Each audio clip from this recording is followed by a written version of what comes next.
Top Hill Recording Podcast, episode 162. Tonight, our guest, Dev Hovis of Possum Junction. I'm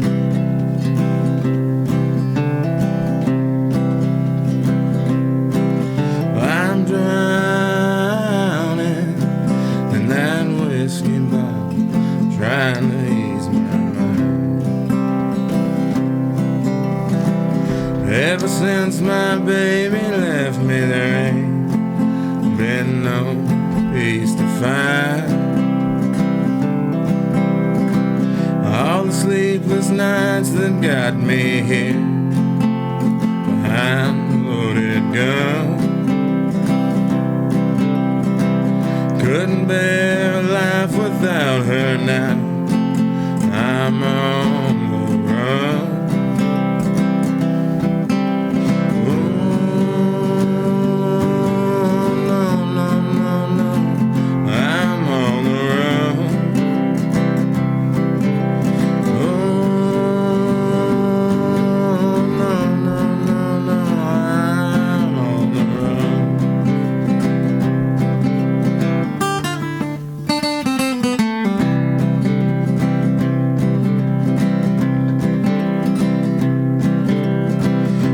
I never kissed her lips or even seen her smile. Wish we never made the love that drove me fucking wild. Every time I close my eyes, I seem to think of you. Life in prison, traded in for the hell that woman put me through. Oh, no, no, no, no, I'm on the run. Oh, no, no, no, I'm on the run.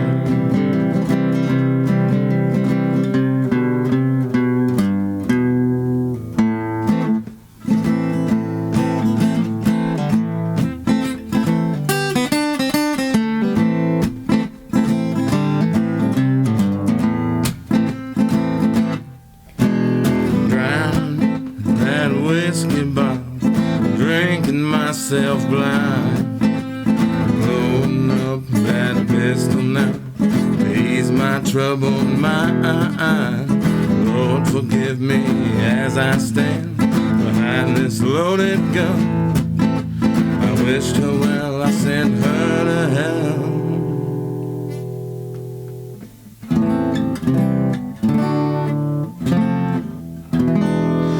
Now I'm on the run.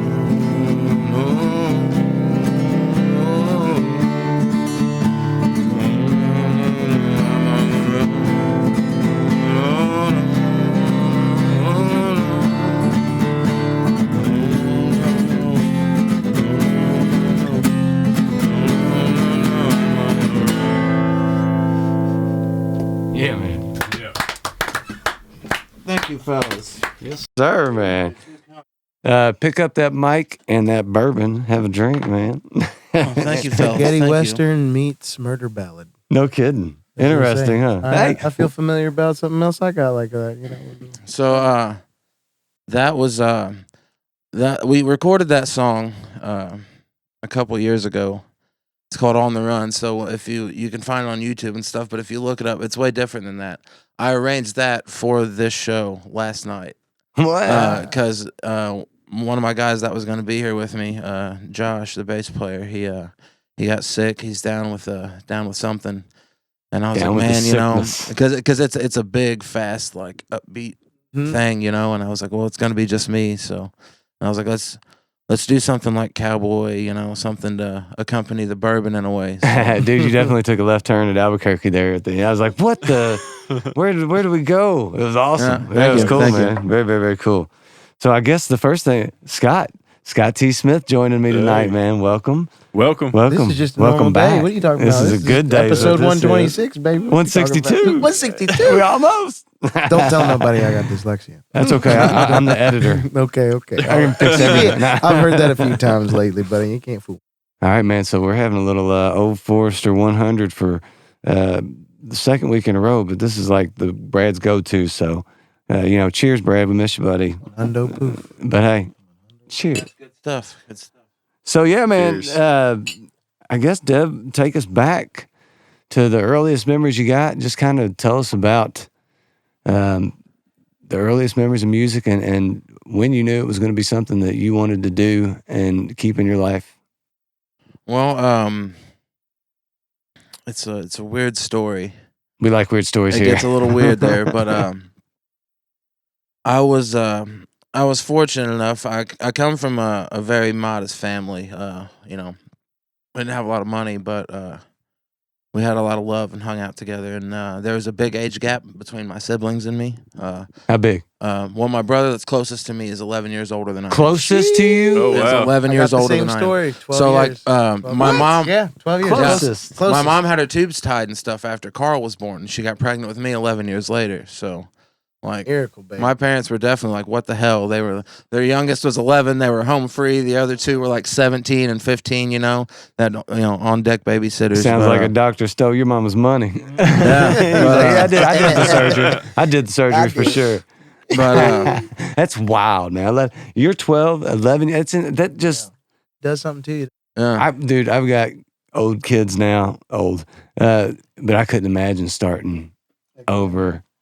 That's That what was- my After mom 11 said. years, right? Oh, My mom said that all the time. She's like, I must be crazy. I just stopped with one, starting with another. there's not even like, you don't even have old baby clothes or nothing at that time. No. I mean, come on. No, You doing it gotta- all you gotta over start again from fresh. square one. You Yeah. donated all your Cousin's stuff. got it already. Yeah. Cousin Ben had it. Dude, anything you have, you got like an old crib in the garage that's so safety unaware that, dude, safety standards move every year on a baby. That you were born so long after your last sibling, they changed the way that Sid's was. It's like, no, it's on the Yeah. back. No, it's on the front.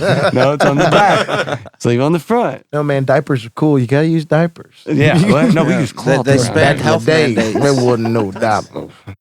All right, sorry to interrupt. So I know you're good, man. You're 11 good. years. 11 years. So when I was about 3 or 4, my sister married a boy from southeast Kentucky. They met at Patoka Lake camping. His family hunted and fished there quite a bit. They just crossed paths. But having that age gap, and my parents were like old traditional country stuff.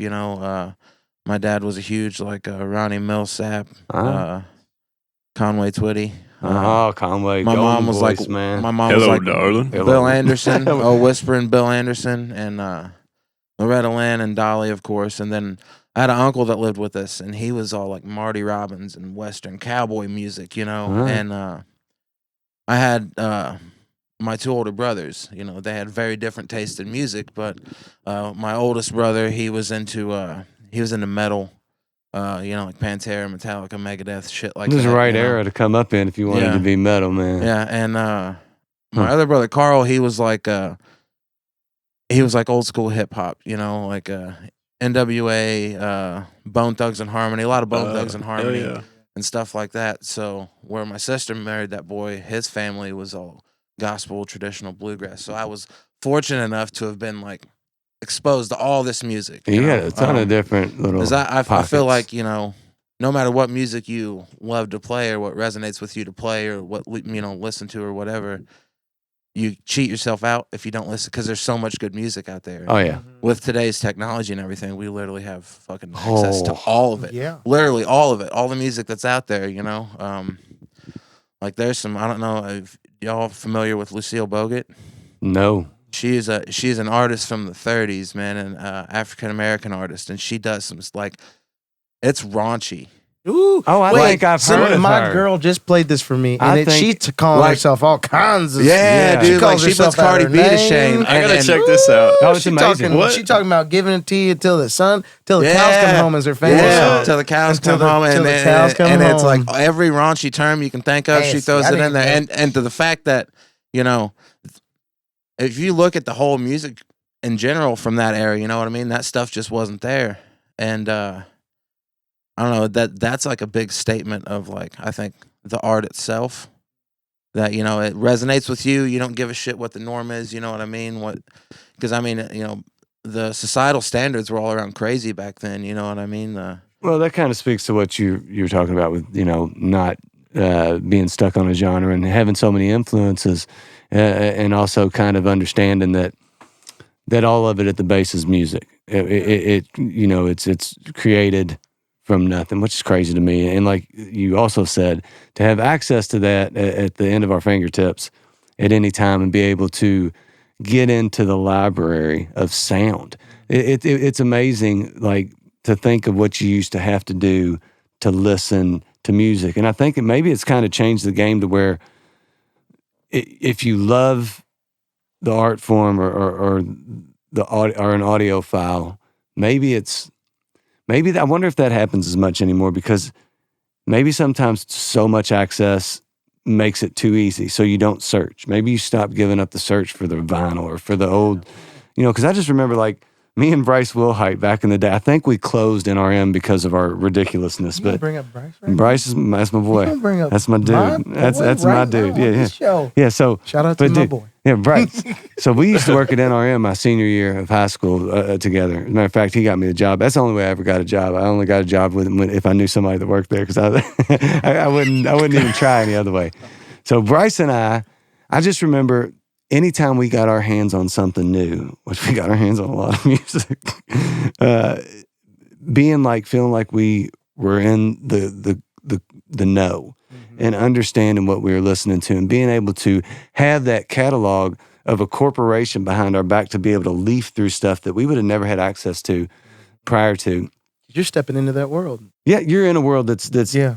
When you go all the way in, some people don't go all the way in. Some people just graze over it. But when you go all the way in, you're in. It's like the Deadheads and all the mixtapes, the bootleg mixtapes. You know? With the Deadhead culture. That's how. I don't know if you've ever listened to the Pizza tapes. Yeah. Oh, yeah. Tony Rice, Jerry Garcia, Grissom, and David Grisman. Oh my God. But that was something that was bootleg. You know, they Grisman and Rice were jamming, and they Masterpiece, invited Garcia man. over, and Jerry Garcia had a pizza delivered, and the fucking pizza guy swiped the tapes, man, and they just kind of circulated, you know, and then it got an official release. But still, I mean, that's just, I don't know. It's like you said, it's a rabbit hole, man. You know? It is, and it's so cool and it's so neat, and like that you can just, if you have the right set of ears, you know, no matter what you're listening to, you can pick it apart and apply it to what you're doing, you know, in one way or another. I don't know. Music is a very, very broad expression of art and oneself, really. I mean, dude, you bring up something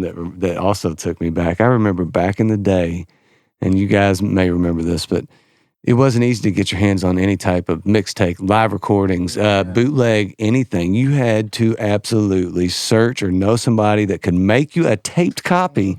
Unless you had a cousin. I had a cousin. My mom would be like, "That stuff's hot, honey. Put that down. Put it down." I ain't taking that home with us. That's I had a guy that would hand me a tape and be like, "This is, you know, Pearl Jam '94 Wembley," and I'd be like, "Whoa, man!" And now you can literally watch a YouTube video of that same performance. It's just so easy. So I don't know, man. I got off on a tangent. I love a tangent. Yeah, I'm real like I'm kind of diving deep into what this all is about right now in my life with the music stuff, and it's what it's for. Yeah.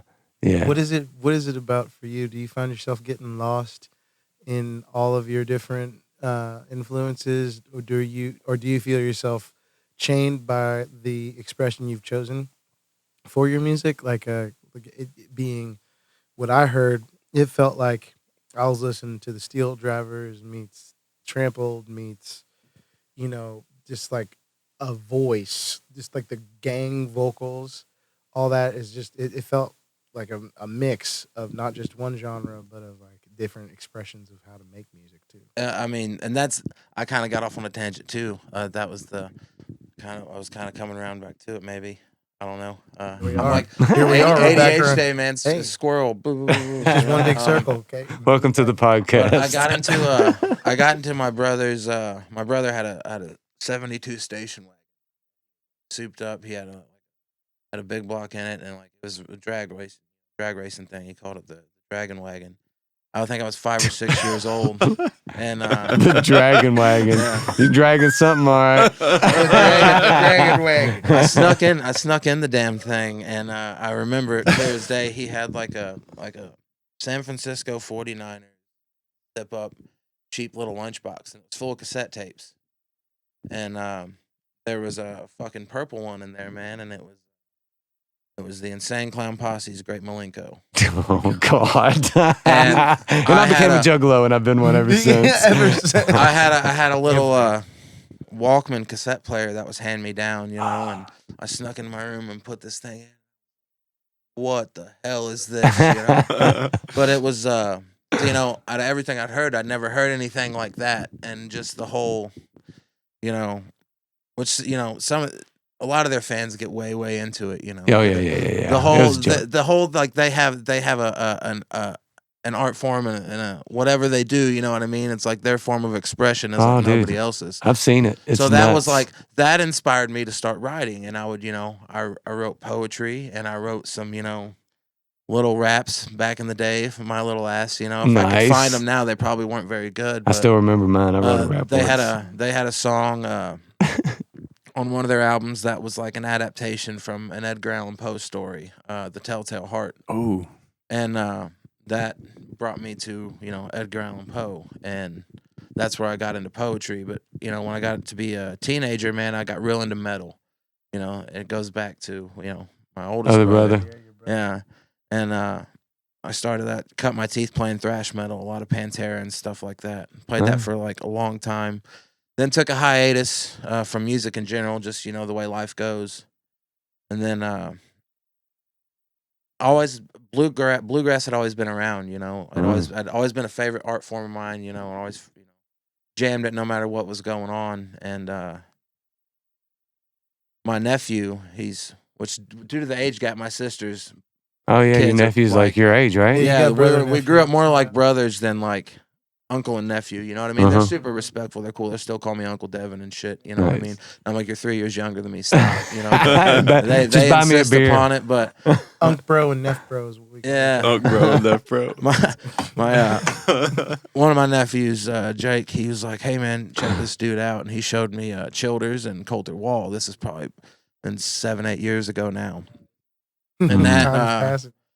and that got me you know, started jamming some Childers tunes and listening to it, and I picked my acoustic guitar back up, and, you know, then I dove real deep into bluegrass and, you know, flat pickers and stuff like that. And I was like, to me, bluegrass and folk is like, because you can take any song and like do a cover of any genre of it in bluegrass, you know what I mean, and make it work. So I mean, it hit home for me. I found my soul in bluegrass and American roots music, because all my different influences, you know, are like that song, like it's a murder ballad, like you said, you know what I mean? It's about literally killing someone. And but you know, you can do that, or you can just do a song about hanging out and drinking, or you can do a song about going to church, or you can anything, you know, political shit, you know, and you can find a way to adapt that. I could anyways, you know, of course, through bluegrass music. And it's just, I don't know, it's been very fortunate to have music in my life. Yeah, man. Yeah, I find that like a lot of people come back to bluegrass, and I don't know if it's because it is such a root music in this area or this country or what, because, you know, it feels like it's making a resurgence. I don't know. It's definitely making a resurgence. And I'm right there with you. I don't know. That's part of the journey for me, is figuring out what saying, you know, bluegrass can be. Everything can be written into bluegrass. Any style, anything you write. And do you hear? Here's my long-winded question. Do you hear when you write everything is bluegrass, or do you hear it in different ways and then transform it into that? Or do you hear it in different ways and then whatever you have, that's what it is? You don't try to skew it into a form, or this is the genre. Because like Scott said, even what you had in the first thing, it's not necessarily, it has a ton of bluegrass influence, but it's got so many different other things in there. that it's not necessarily, straight bluegrass. It can be considered many things and just good music, So, do you like write everything towards that angle, or just do you write? I usually if I'm writing a piece of music, I usually just let it speak for itself. But I think it just comes with doing it. I'm my own worst critic, so Oh yeah, like I found what's best for me when I write and I'm most satisfied with it is when it just hits organically. That song On the Run, I wrote it, within a span of like 2.5, 3 days because I hit that playing with those chords, found that vocal melody, and it flowed out quickly. When I really sit down and try to write a piece, I tend to over critique it and get stuck on, one little thing about it and just grind on that and grind on that and grind on that. So what seems to happen is I have a huge catalog of like unfinished music songs, and I'll if I'm just playing, jamming, practicing, and I'm hitting a bluegrass lick, I'll have like lyrics out in front of me, and I'll find a song that I initially didn't even write to be remotely close to that. But I'm like, hey, I can fit those words with this vocal melody, and then I usually let it flow on its own. Yeah. Well, sometimes if I'm like, hey, I want to write a country tune or a bluegrass tune or a folk tune, I'll find, what you would normally play or do if you're gonna write a song in that genre. But most of the time, it flows organically. It comes a lot from jam sessions. I feel like it really helps you. If you're jamming with someone else, get out of a rut. You know what I mean? You can also feel when you're in that flow state. Yeah. Do you have another song that you wrote in a similar way for us? Oh yeah, let's hear another song. Yeah, I'm do you ready. have like something that kind of came out in the two-day span? Look at something Scott. that- Look at Scott I'll keeping play you one on the on playground. schedule, Neil, over there. Hey, I got this is from my boy Brad. Honestly, That's perfect timing. I've been watching the time. Look at that! Look at He that, did his man. show. He did his Scott song. is a natural. We bound into that. I'll do one I wrote. I wrote it really when I wasn't even doing music. It was before I really got back into doing music at all. And I was living in Corbin, Kentucky, and I had a little fucking bubble shed that I hung out in, and I was out there picking and hit the chords, and I wrote it out, and it wrote quickly, and it just kind of sat around. And then when I got the band together, I broke it out, and everybody was like, they were hot on it. So Right on. All right, let's hear it. it's called Glass, by the way. It's Glass. about Glass. It's about the methamphetamine epidemic in rural white America.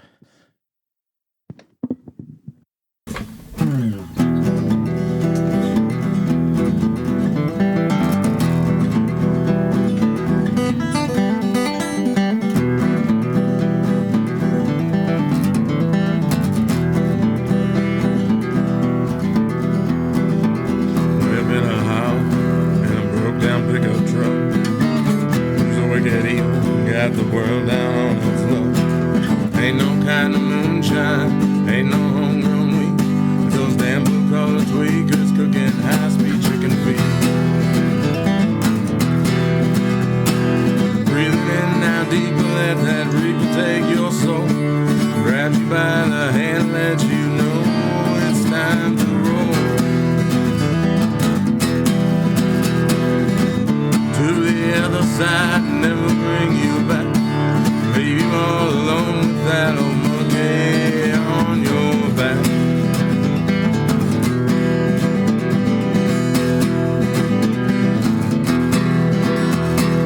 Rolling like a freight train through the heart of this here town. Backyard labs and broken homes are all there is around. Ain't no bright and sunny side, ain't no in between. America is broken on this methamphetamine. Breathing in now deeper, let that reaper take your soul. Grab you by the hand, let you know it's time to roll. To the other side and never bring you back. Leave you all alone with that old monkey on your back.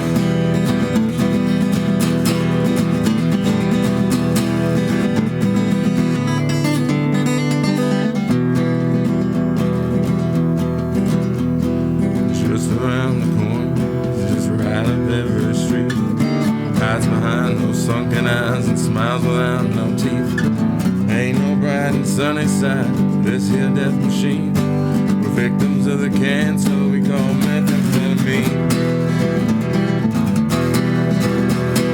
Breathe it in now deeper, let that reaper take your soul. Grab you by the hand and let you know it's time to roll. To the other side and never bring you back. Leave you all alone with that old monkey on your back.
Thank you, guys.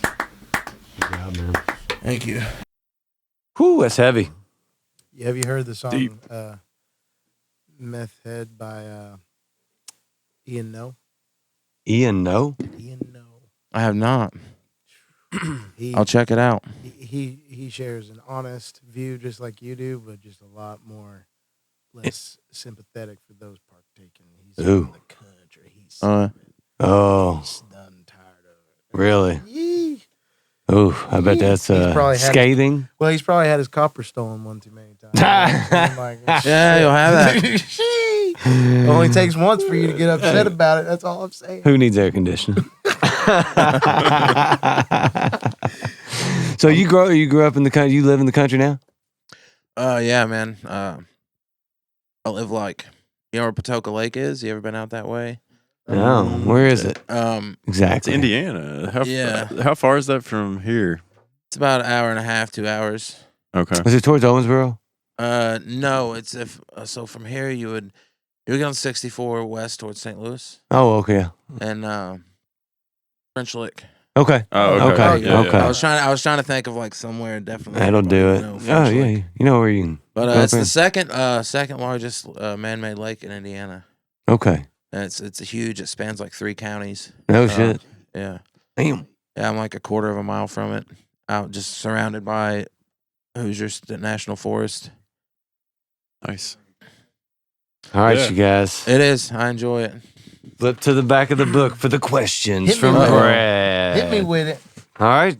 So, this is a new, I guess Brad calls it a segment, right? Does he call it a segment? Segment. This is the new segment of the podcast sponsored by Old Forester. All right. I guess not. All right. So, 3 questions, man. First one. What is something non-musical that we should know about you? It's just- I like to sculpt, man. Like the who? Sculpt. Sculpt. Clay. Oh, yeah. nice. Really? Yeah. Huh. How long you been doing that? I don't know, a couple years. I've kind of my oldest brother was like, Love the movie Ghost? yeah, man. That was it. Sorry. No, you're So good. where do you start Swayze. from? Like rock ever? Do you start with you whittle? No, Clay, right? no, I use clay. Oh, you have, I like, did- you have I like a was- kiln? You have like an oven and everything? No, I use the cheap oven baked shit you can use at home. Oh, cool. You know? Oh, there's- nice. Woo! I didn't know you. Yeah. Yeah, Dude, those I didn't are. know that was a I've thing. seen some really impressive All right. stuff lately. I stole your story, man. Tell me about your brother. No, getting you're into- good. He was like, he would draw and sketch like wild shit, man. Really? Yeah, he put like a whole bed sheet on his wall and sketched like this demon ripping out of the wall, and it's just like black and white sketch, but like Oh, he was really fucking good. But I tried. I could never really get drawing down. I could do some good drawings, but it took me so long. Mm-hmm. I'd have to take my time, and then it was just so time consuming. But I found that I could do some pretty neat shit with clay. My wife is real artsy. She's a great artist. You're one of those, huh? See, man, I'm with you. I wish I could draw. That's the one I like. I wish visually. It's badass. I love it. Oh man, the detail that someone can put, especially like portraits. Portraits blow me away with the amount of detail that people get out of a portrait these days. It just makes you think you're looking at the real thing, and all of a sudden you're like, "What am I? This is insane." How it doesn't interpret my at brain, all. my brain does not work like It's that. like stick figures. I'm and, like you. Like, I mean, it's weird because I play. We both play music, which I guess is a different part of your brain that's maybe more like left brain patterns. I don't know, more man. so than like, I don't know. It's very strange. It's strange. I've got my youngest kid who's he's one of those kids that kind of doesn't do anything, but everything he does it well when he decides that he wants to do it right. When he decides, so he's like, okay, I'll start playing football in high school. That kid, like, I'll just start playing. So deciding is important. Well, I walked into his room. I don't know, within the last 6 months or so, maybe a little bit longer than that. And he had this book out, and it was these crazy characters, just visually unbelievable. I'm like, dude, did you do that? And he's like, yeah. It's like, how? I didn't know you draw. He's like, I don't draw. Like, what are you talking about? It's insane. And he's like, I mean, I looked at this and I just did it. And I decided today. but his my wife's dad is real good. He doesn't draw ever, but when he does, he is real good. I don't know if it's just one of those things, but he can see it and do it. I'm gonna try to sculpt. So you decided, like, I wanted to do something artistic other than play music. Was that because I still don't know, like, does your wife sculpt? No, she does. She paints and does drawing. She recently we played was 2 weekends ago at Max Hideaway in New Albany. We did St. Patty's Day thing that Saturday. Nice. And she drew like the poster art for it, and it was like 1920s rubber hose style, All right. And it was fucking killer. I want to see a Awesome. picture of that Yeah. after the podcast. sure. That's cool. You told me you can't just pull it up. Like, you can't just blow it up on the Hey, imaginary Google screen. it. Yeah, No, put it up. We would, but all our phones are our cameras. Every I love time, it. like, I I'm love supposed to be I'm like the guy that over here off camera, but I never can Google anything because my phone is recording video on it. I feel like the next time I come, there's gonna be a huge monitor. There's gonna be like on the wall. cross-checking, cross-referencing. Oh, wait, I guess put I it up, could- put it up. That's I guess I could use my That's a laptop. lie. I That's could not a minimize fact. the camera Hey, for a minute and start there's using my always- laptop There's to always room for improvement. look up That's all I'm facts. saying. Hey man, Not don't today. you touch Not a today. thing over there, bro. Yeah, I was gonna say, don't you do it today, but there's always That's going to be a co-host studio. Okay, so Scott has his phone. So the new co-host studio is you have to fact check everything. All right, we so talk about. everybody answers that in the worst way. I mean, not really the worst. It's just kind of like normal. That's a really good one. That you actually sculpt and do something That's cool awesome. Yeah. as a non-music. Everybody's like, well, most I just mostly do music. It's like, dude, you're not that. Give me something. Give me some. I play kickball on Saturdays. That'd be cool. But sculpting, that's awesome. All right, so tell us about a nightmare gig or an embarrassing thing that happened to you on stage. So I did an open mic night in Louisville one night. Where at? Dio Rio's. Okay. Bardstown Road. Yeah, Yeah. it was one. Did It was one of Katie did. Katie I did was it. gonna say, shout out. And K-Dag. Get her I last got Tuesdays at the done- Monarch these days. So Is she? I'd finished my set, and I was kind of bullshitting, and I had my guitar behind where everybody was performing. I was outside on the patio, and I went to leave, and I picked my fucking guitar case up, man. I didn't have it latched, Oh. and like my guitar just like spun out and like went face down, bam, and it was like it was a Garrison guitar, and they're made in Canada. This is a really good guitar. It was a dreadnought style, big body, Ouch. and that motherfucker fell loud. bong, it like busted a hole in the top of it, man. It had to be retired after that because it literally would have cost more to fix it with my luthier than it would have been worth. But like, and like they stopped their performance and everybody was like me, and I was just sitting there crying with an open case. I might as well have had my fucking wang out in front of everybody. I'd rather have my wang out in front of everybody. Holy crap. Dude, it's actually probably a good thing because you can get me too, and that wouldn't be good. So it's probably better as a guitar. Listen, that happens to the best of them. I have one of those. One of those cases that you wear as a backpack. One of the Flight Go cases. That's like it's soft, but it's flown internationally. Let me tell you, it's gotten checked. It's gotten checked before my heart dropped. I'll never forget. But it stood up to what it said it could do, and you know, you go to throw it on your back, and I look behind me, and half the guitar is hanging out. It's like cliffhanger. It's hanging on by the tuning pegs. And this is your like main guitar, right? Your Gibson. It's a Gibson, right? And it just levered itself. It was just hanging on for dear life, and somebody noticed before I did. No, it happens to the best of us. I've got the scariest guitar story. Do y'all see stuff that didn't happen in your head? Oh, for sure. And then like make it terrible? Mm-hmm. All right, I do that. That's called anxiety, I think. All right, I got this shit out of that. So yeah, I trip on shit that don't happen. So I was I have it too if it makes you feel better. It does actually. Let's freak out together. Hey, after this podcast, let's just look at each other and freak out. So I was nice catch. I was driving. I had a truck, Ford F-150. It had big tires on it, and I had to get. I was taking my guitar to work. I believe work, and I never take my shit to work. But it's a crazy expensive custom Martin Johnny Lang signature series, and I hadn't had it long at all. And I put it in the case and take it out to the truck, and I get in the truck and I put my truck in reverse, and I'm on where I parked this time. There was it's on this little slope, the only slope in my driveway.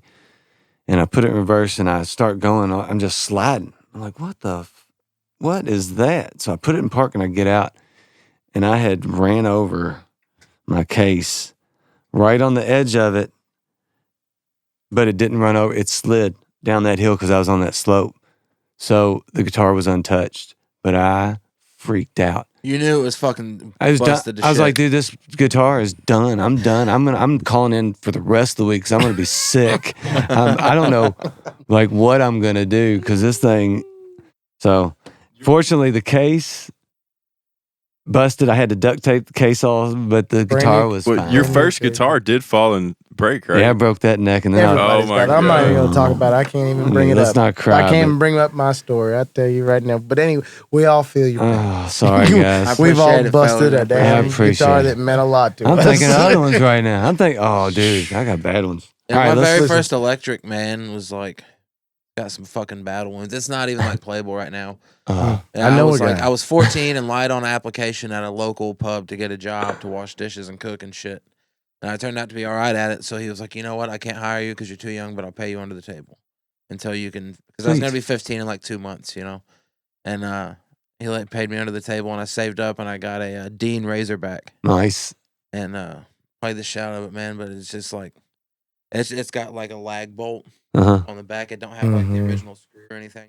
For the strap, there's like a lag bolt on the washer. I love man. that. There's chunks missing out of it because you know we would play like basement metal shows, like Come on. underground metal shows In the bottom of the church. You know, and I was like, I don't know, I was a bit wild in my younger days. You know, I was always really drawn to and into the drug culture. So, you know, we would get, you know, way too wild on way too many things. You know, and just beat the hell out of it, and my strap would break and drop, you know, and I would do the thing where you throw it around your neck and catch it, and sometimes the straps gave, you know. I'm just thinking about the person in the like the second row. Oh, there's you know, it's got some red blood stains on it here and there. It's for me and other people. It's like it's the old battle axe. I want to get it up and running again one day. But Hey, That's we know wild. a guy. We do know a guy. He'll be up later, actually. All right, so number 3. Who is the last local artist you listened to? And local is regional in this case, because you regional. You got here by highways. Regional. So does Western Kentucky count? Yeah, man. Come on. Okay. Peyton Bowling dropped an album Oh, called Blue. yeah, dude. And as far as like local artists go, I jam that a lot. Blood and Cigarette Jesus. Blood might be my favorite Peyton song. So it's cool because I know him personally, so it's really neat to see like the whole progression and development of things. When sometimes he's hanging out at my house and he comes up with these lyrics or lines or whatever he's got going on, and then I see it, the whole thing, and then I don't know, it's fucking neat. Yeah, vocally, man, that album's. I'm glad it captured Peyton. Yeah, Which that's was a awesome. shout out to Doug Onstott. That's our single "On the Run" was produced by the same guy. Okay. Same guy that did Blue with Peyton. He's a meticulous motherfucker when it comes. That's what you want, man. For You those want, listening, and for me too, just to make sure I'm tracking here, Peyton is one of the other voices you'll hear in some of those gang vocals with the most recent album, right? yeah, with the Possum Junction. The Possum Junction. Yeah.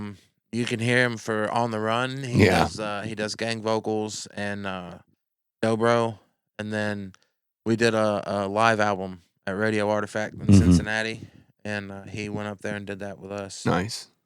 It's kind of like between Peyton Bowling and Possum Junction. It's kind of like a collective unit. Okay. A lot of times we get booked for these 4-hour shows, and that's fucking grindy. Mm-hmm. So I'll call up Peyton, and I have another awesome young lady that I'm fortunate enough to play music with, Sam Roark. She in Nashville. She recently moved back to Kentucky, but we'll all kind of get together and just split gigs and like learn each other's music and jam on it. So Awesome. Peyton's got, I think, he's working on a folk EP. So, Really? yeah, and it was Be cool. I interesting. got to go do some guitar work on that. Okay. So, Right on, man. yeah, so that's exciting. I'm looking forward to hearing that because he's a huge John Prine guy, and his raw just that's it, my favorite shit from Peyton. It'd be interesting to hear, man, because that's another lane that I haven't heard his, so that'd be cool. Speaking of, you got another one? Yeah, I got another one. All right, play us a little something, man. This one, ironically enough, is on the recording for Radio Artifact. Okay. It's my harmonica player, myself, and Peyton. So Patrick, me, and Peyton, we all wrote a verse individually on this and sang it. So you hear Peyton on this track if you look up the Radio Artifact. Awesome. Cool.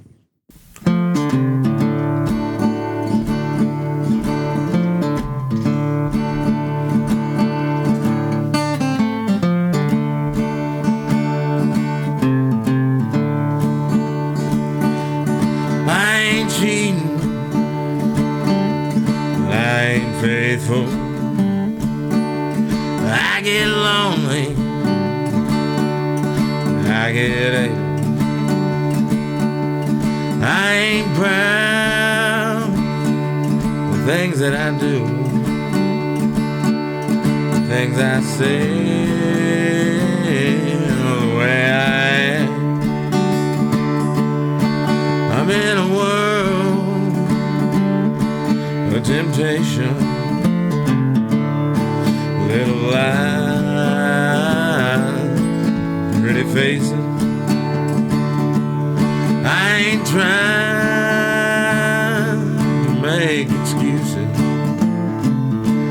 just getting tired of the way I am.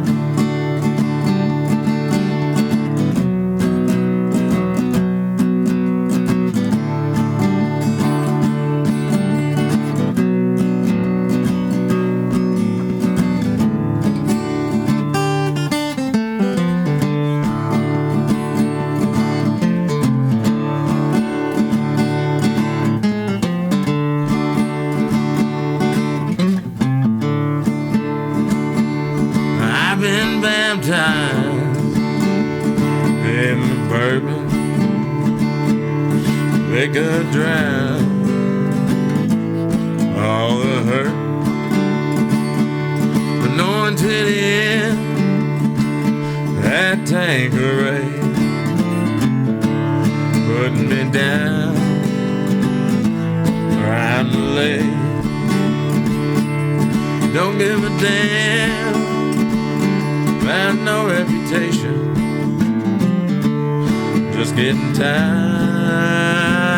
of the way I am.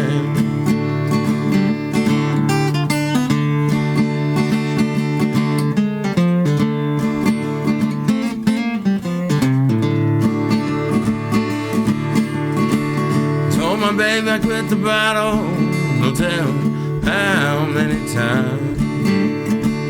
I'm a religious man, my God's blood, his wine. I ain't much worth of nothing, so I take myself rope out back. Hope you see him, I know that I'm tired of the way I am.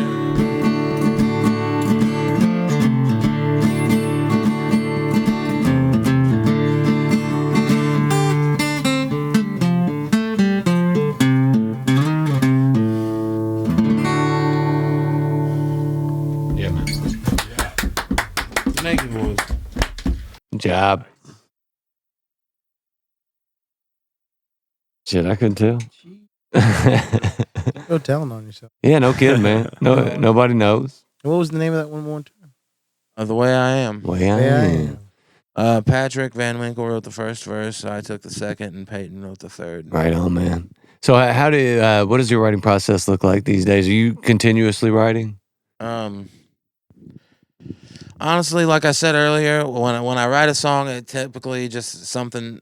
Whether it seems just whenever we're in a jam session or by myself, it just happens. You know, Mm-hmm. a song happens in that moment, and then we carry on with it and work on it until it's done. So did that one happen like that with you all writing a verse? Was it kind of like go your separate ways, write a verse, come back, bring it together, or did you all have something kind of that worked? Patrick sent it to me on a video, so it's different on the recording again. You know, Okay. once again, I try to make arrangements to where it was better with just me. You know, Yeah. I typically play banjo on that piece. It's just honestly the original one's just two chords. Yeah. Back and forth. But Patrick sent me a video of him playing it on guitar and the little lick in that first verse, and I went over to his house and I was like, "That's a fucking banger, man. I like that." And I wrote a second verse, and then Peyton came up, you know, just to hang out and jam, you know, party over the weekend or whatever. And we showed it to him, and he's like, "That's fucking badass." And he wrote the third verse there, and then we just kind of arranged it a little bit, and there it went, man. Like, It's a pretty organic deal, it seemed like. yeah, Right on. yeah. But typically these days, I find myself not so much just trying to write music, but I'm constantly. I haven't showcased it a lot here, but because I feel like, you know, there's a time and place for everything, and it's better to play comfortably. Mm-hmm. A comfortable note always sounds better than a forced note. Sure. I think.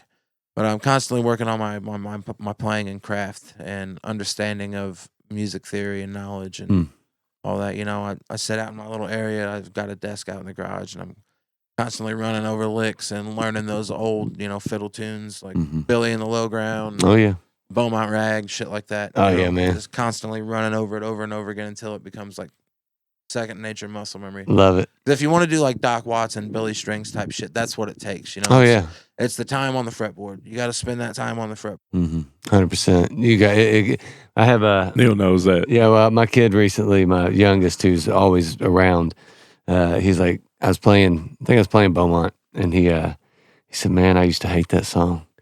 I used to listen to you play that so many times, over again." He's like, "I like it now, though." So I can actually pull it off now. So he digs it. But he actually, it's nice that he recognized that for me, because he plays the baritone sax, and he's really has a great ear and is super talented, but it's nothing he spends time in.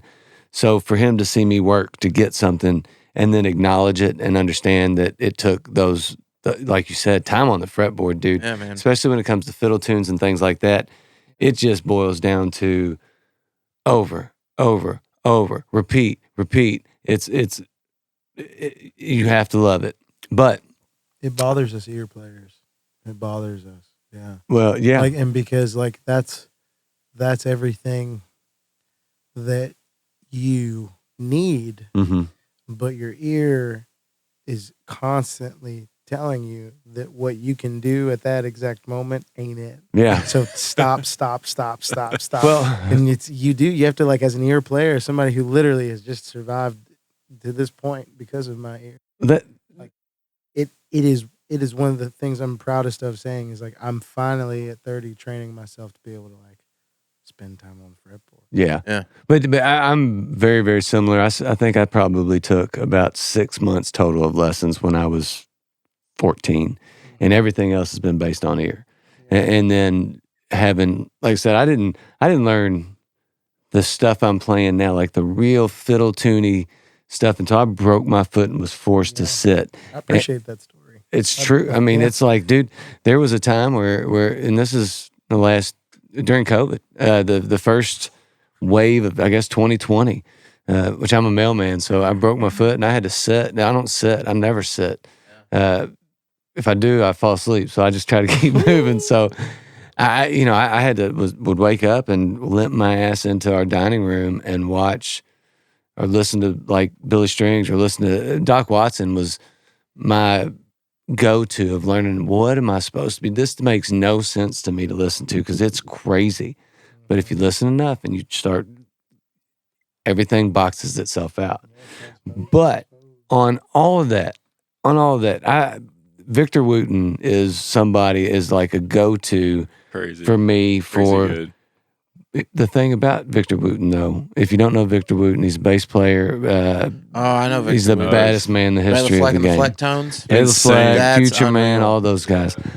He breaks it down better than anybody, man. And he is like a teacher. He always does these like classes and stuff or whatever. But Workshops and shit. The workshops. And the latest one I seen, you know what he did? He went, boom, boom, boom, boom, boom, boom. Everybody freaked out. Everybody in the class, all these bass players, they're all bass players. They all were like, whoa! And he went, yeah. The simplest thing that I've done all night is what you all gravitate towards. You got to understand that all this other shit, this is just, people can't feel you. You want them to listen to, you want them to feel the music. Keep it simple. Don't make it so, like, that's what kind of is. A lot of that, it's like it's for players. Yeah, like jazz, I appreciate players that play jazz, but it doesn't translate in my soul like other music because it's just fucking, it's so wild. Like Tony Rice, man. I love Tony. He does a lot of jazz shit. He does a ton of jazz shit. And if you're not really hip on it or into it, you know, especially how he can integrate it into bluegrass picking and flat picking, you kind of like, And that's super, that's almost, he had a jazz player's mentality though. So my appreciation for like Victor saying that is Victor can do everything. There's nothing he can't do on a bass and just, he can freak you out with his talent. So for him to break it down like that and say, look, it isn't about playing all the notes. It's about feel. It's about playing the right notes. Have people lean in. Have people feel what you're doing. And I think that like when you get around musicians, when you get around other players, there's a part of you that wants to go, look at all the shit I can do. Oh, look, for sure. I look at this little note and look at this. I watch it happen in rooms. Like I'll go to those jams you were talking about. Go to an open mic or go to something that's not as familiar to a lot of people, but becoming more predominant. I feel like, again, it's not just the typical folk music that's coming back. There's a lot of song circles. Like for anybody listening, that's like, what are they talking about?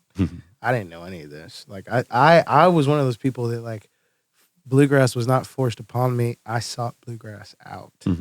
I was like getting turned away at the song circles, at bluegrass competitions and whatnot.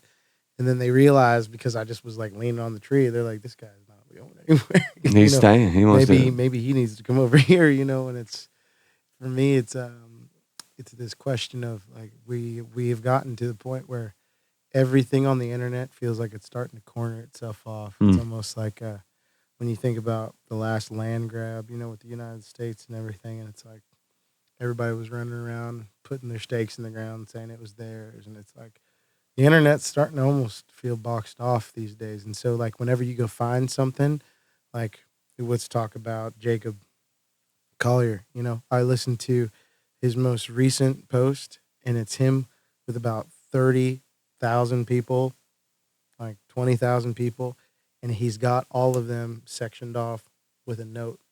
Everybody in this big old arena, he's got everybody with their notes, and he makes a gothic choir out of I've it. seen that's that. awesome. I want to see. And he just and I was watching that going, the only reason this is possible is because everybody that came to your show is a freak. They're a freak of nature. It's like going to a Corey Wong show, Yeah. like Wolfpack. I love that stuff. I love to put it on and dance. But man, like when you get in that room and you realize you're like, everybody in here is on another, like they all came for the math. Yeah, for the math. That's they came it. for the math. They You know, yeah, it's and like, there what? there are people for those people, but it is Yeah. it is like you said. Those are the players. Those are the people that dive deep into Tony Rice and understand what he's doing, and so the theory and all that is great to like educate yourself and learning that stuff. Well, but- like I said earlier, you know, there's a time and a place for it. I Yes. feel like, you know what I mean. yeah, And I know one of the first things I was told when I first got into music when I was 15 or 16. Simplicity is not stupidity. You know, That's dig it. bingo. And I'm sorry, I've told the story on this podcast before. I'm going to keep it real quick because we're getting short on time. But one of my good friends went to art school at Murray with a famous artist, LA's Murray State. He took 3 years of art school. They started with line drawing. They learned all these skills. Senior year, he walks into class. LA says, okay, everything you learned, throw it out the window. We're going back to line drawing. All we're going to do is line drawing your last year of art school. And everybody's like, what? And so he called it construct, deconstruct, construct. Basically, you push yourself, you push your limits, you learn different skills, you go back to basics. That's all you need. You keep it simple, and you're that much better after you've pushed yourself. And that's all you need. And that applies to a lot of things in life, not just music. But you think of some of the best songwriters keep things so simple, and you don't, like you're saying, you can play like that crazy solos when every now and then when you need to, a crowd that appreciates it. But 95% of the time, you don't need that. You just stick to basics. That's all you need. You perfect those basic skills, and you're golden. And in life, in general, I think that's a good principle to live by. Like, I was like, whoa, that really resonated with me in a lot of things in life, especially music. yeah. Yeah. You could almost call it simplicity when it comes to like performance. Yeah. You could translate in performer. I think simplicity equals authenticity. Would you play me something authentic on that banjo? Yeah, man. Yeah. Please. Yeah, so Let's hear it. before we go, man, tell us where everybody can reach you. What's up next for you before Where you play hanging that out? last one? Where are you hanging out? I want to know. Yes, sir. Go to the Possum Junction Facebook page. There's another Possum Junction. How Possum dare they? Junction Band. Yeah, well, you find there's a. Hey, there's man, a, screw those guys. yeah, that's what Yeah, I'm come on saying, now. bro. It's been. What? It's been a thing, you know what I mean? They. We're gonna meet in We've Corbin. messaged. We've No, we've I messaged messaged them because I so-and-so. found them. You know what I mean? And they're just they're like it's like part-time shit they do for fun. You know what I mean? Yeah. They like cover band shit and. But you'll find us if you look up the Possum Junction Band on Facebook. We have a awesome gentleman by the name of Gene Moore that did our logo. It's a wild hillbilly looking possum. He's got he's got a little square of weird paper on his tongue. What's that? Oh, my bad. You're a mailman. You know about stamps. Don't fuck with me now. Come on. Sunshine stamp. What's the possum's name before we go? I gotta know. My girl, every possum she sees is called Butters. Butters? Would you guys got a name for your possum, or is it just a possum? That's just the possum. Guess think about- what? you think It's about Butters. that. I think it's Butters the Butters. possum, Butters bro. now. It can be Butters. You can butter yeah. that thing In up. my heart, It's Butters. All right, Butters it is, man. Yeah, I'll pick a little banjo piece. It's a short little instrumental thing I wrote for my wife. Awesome. It's called Timber. Her name is also Timber, so that was the inspiration for the title of it. Awesome.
Yeah, man. Thank you guys. Hey, man, thank you for coming on the pod. Yeah. We appreciate it. It was awesome. Can't wait to see what you do moving forward. Nice. I'll be looking out for you. Thank you and guys so Butters much. And the rest Check of it them. out. Possum Junction. We're playing this Saturday, Whereabouts? April Fools, and it's in. I don't know. It would be Leavenworth. Or it's the Happy Hives, Buzz and Suds, and Bad Axes, All right. and Indiana. That is a And name. then It is a name. April 22nd, Peyton and I will be doing a duo set at Losers 812 for Thunder Okay. over Louisville. Oh, sweet. They're doing a rotation thing, like kind of like a Nashville bar style. Uh-huh. So you can catch me and Peyton there. April 30th, I believe we're at the Fuzzy Pig Music Festival in Milltown, Indiana. Awesome. I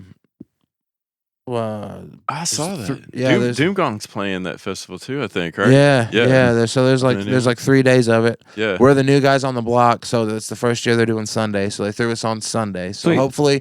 hopefully people hang out, but we'll go kill it, and they'll invite us back for a better slot next year. So Awesome, man. thank you guys so much for having us out. Oh, man, thank you. We're looking Nice. forward to seeing you It's guys. been my pleasure, man. All right, Awesome. brother. Now. Appreciate it.